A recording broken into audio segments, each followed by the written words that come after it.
ابو درداء رضی الله تعالی عنه در خطبه خود برای مردم گفتند که از دو دعا خود را نگاه بکنید، یکی دعای مظلوم و یکی دعای یتیم.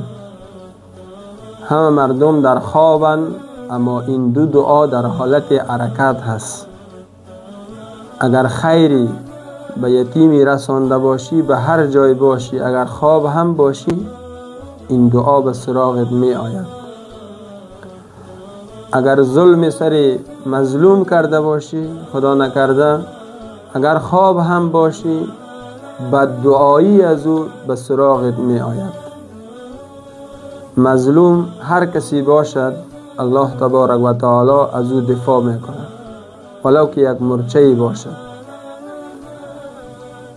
و ایتام را خداوند تبارک و تعالی خیلی دوست دارد.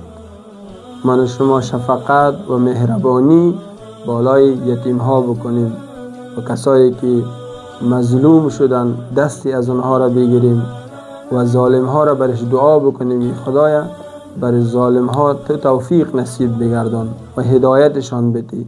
اگر قابل هدایت نیست، یا الله ظالمین را پروردگار جزایش خودت بدی. السلام علیکم و رحمت الله و برکاته.